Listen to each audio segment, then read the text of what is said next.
Med vprašanji, ki jih bomo pogosto in jih še vedno dobimo v svoj nabiralnik, je tudi, ali znanstveniki iščejo zdravilo in cepivo, ki bi uničilo novi koronavirus, ter kako uspešni so pri tem.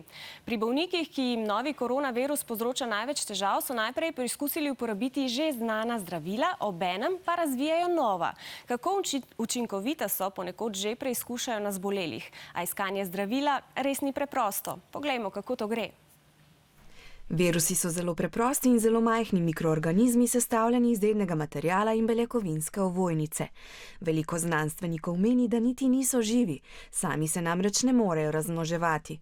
To lahko počnejo samo kot zajedavci v celicah gostiteljev, tudi človeka. Virusi v celice, katerih ključavnice se ujemajo z njihovimi ključi, vstopijo skozi posebna zaklenjena vrata. Znanstveniki zdaj iščejo način, kako novemu koronavirusu preprečiti, da bi se razmnoževal in širil. Prvič, znanstveniki preučujejo možnosti, kako virusu preprečiti vezavo na receptor na površini človeških celic, torej kako poskrbeti, da ključ koronavirusa ne bi mogel prodreti v ključavnico človeške celice. Najboljša možnost bi bila, da bi naše telo samo proizvajalo protitelesa, ki bi se vezala na virusni ključ.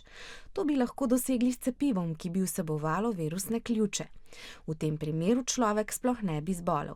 Bil bi zaščiten pred virusno okužbo. Drugič, večina virusov vsebuje encime proteaze, ki so pri njihovem razmnoževanju ključni.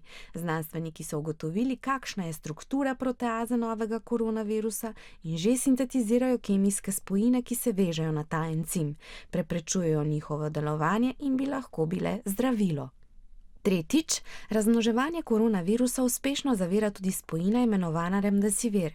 Njeno delovanje bi lahko opisali kot nekakšno oviranje mehanizma, ki ga virus celici vzpostavi za kopiranje svojih informacij oziroma za razmnoževanje. Na Kitajskem že opravljajo prve klinične študije prav tega protivirusnega zdravila.